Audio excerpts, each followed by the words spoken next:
दोस्तों सबसे पहले तो आप सभी इस्लामिक भाई बहनों को ईद 2024 की बहुत बहुत मुबारकबाद। आपका दिल करे तो आप भी हमें कमेंट बॉक्स में ईद की मुबारकबाद लिख सकते हैं।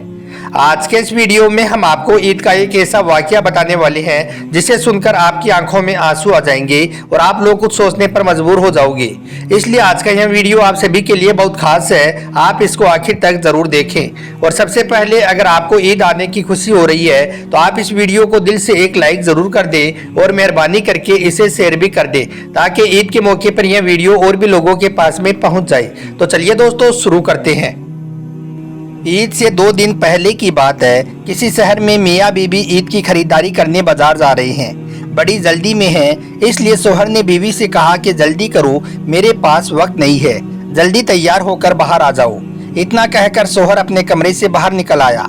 तभी घर के चौक में बैठी अम्मी पर उसकी नजर पड़ गई। वो कुछ सोचता हुआ वापस अपने कमरे में गया और जाकर अपनी बीवी से बोला, बेगम क्या तुमने अम्मी से भी पूछा है कि उनको ईद पर क्या चाहिए? तो इस पर बीवी बोली कि उससे क्या पूछना है, अब उसको क्या चाहिए होगा इस उम्र में, 2 वक्त की रोटी और 2 जोड़ी कपड़े, इसमें उसको पूछने वाली क्या बात है। इस पर शौहर ने कहा कि यह बात नहीं है, अम्मी पहली बार ईद के मौके पर हमारे घर आई है, वरना वो तो हर बार गांव में अकेली ही रहती है, और नहीं तो कम से कम उसका दिल रखने के लिए ही उसको पूछ लो। यह सुनकर बीवी को गुस्सा आ गया। वो कहने लगी, अगर अम्मी पर इतना ही ज्यादा प्यार उमड़ रहा है तो तुम खुद ही जाकर पूछ लो। फिर बीवी अपने कंधे पर अपना हैंडबैग लटकाते हुए तेजी से अपने कमरे से बाहर निकल गई। फिर शौहर अपनी अम्मी के पास जाकर बोला, अम्मी हम लोग ईद की खरीदारी करने के लिए बाजार जा रहे हैं, अगर आपको भी कुछ चाहिए हो तो हमें बता दो। इस पर अम्मी कहने लगी, नहीं बेटा मुझे तो कुछ नहीं चाहिए, मुझे भला इस उम्र में क्या चाहिए होगा। तो इस पर बेटा फिर कहने लगा, नहीं माँ कुछ चीज तो मंगा लो, ईद पर पहली बार तुम हमारे घर आई हो। जब बेटे ने बार बार कहा तो फिर बूढ़ी माँ कहने लगी कि ठीक है बेटा, अगर तुम जिद ही कर रहे हो तो मैं तुम्हें लिख कर दे देती हूँ, क्योंकि तुम्हें और बहू को बहुत सारी खरीदारी करनी है, इसलिए तुम लोग भूल जाओगे। यह कहकर फिर अम्मी अपने कमरे में चली गई और कुछ देर के बाद में वो बाहर आई और एक लिस्ट अपने बेटे के हाथ में थमा दी। फिर मियाँ बीबी दोनों गाड़ी में बैठे और बाजार की तरफ चल दिए। गाड़ी में बैठते हुए शौहर ने कहा कि मैंने कहा था ना कि अम्मी को भी पूछ लो, उसको भी कुछ चीज चाहिए होगी, बस वो हमसे बोल नहीं रही थी। यह देखो उनके सामान की लिस्ट, अब पता नहीं इसमें उन्होंने क्या क्या लिखा होगा। इस पर बीवी कहने लगी, ठीक है लेकिन पहले मैं अपनी ज़रूरत का सामान खरीदूंगी, पहले हम अपना सामान लेंगे, फिर तुम अपनी अम्मी के सामान की लिस्ट को देखते रहना। इतने में बाजार आ गया। गाड़ी को पार्क किया और दोनों नीचे उतर गई और बाजार जाकर खरीदारी करने लगे। पूरी खरीदारी करने के बाद में बीवी बोली, अब मैं तो बहुत थक चुकी हूँ, मैं तो कार के अंदर एसी चालू करके बैठ जाती हूँ, आप अपनी अम्मी का सामान खरीदते रहो। इसके बाद शौहर ने अपनी जेब से अम्मी की लिखी लिस्ट निकाली और कहने लगा कि देखो तो सही अम्मी ने ईद पर क्या क्या सामान मंगवाया है। जैसे ही शौहर ने अम्मी की लिखी पर्ची निकाली, उसको देखकर बीवी कहने लगी, बाप रे बाप, इतनी बड़ी लिस्ट, पता नहीं बुढ़िया ने क्या क्या मंगवाया होगा, जरूर अपने गाँव वाले छोटे बेटे के लिए सामान लिख दिया होगा। उस पर्ची को देखकर बीवी अपने शौहर से कहने लगी, और बनो अलादीन, आप करते रहो अपनी अम्मी की ख्वाहिशों को पूरा। यह कहकर बीवी अपने शौहर को गुस्से भरी नजरों से देखने लगी। फिर आसिफ माँ की लिखी पर्ची को पढ़ने लगा। पर्ची को पढ़ते पढ़ते आसिफ की आंखों में आंसू आ गए। पर्ची को पकड़े हुए आसिफ के हाथ सूखे पत्तों की तरह हिलने लगे, उसका पूरा जिस्म कांपने लगा।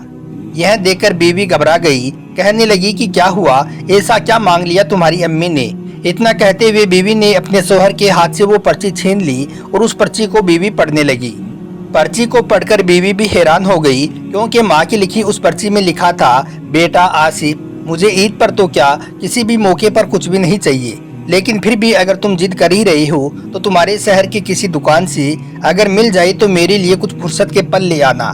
ढलती हुई शाम हूँ अम्मी, बेटा मुझे अब गहराते हुए अंधेरे से बहुत डर लगने लगा है।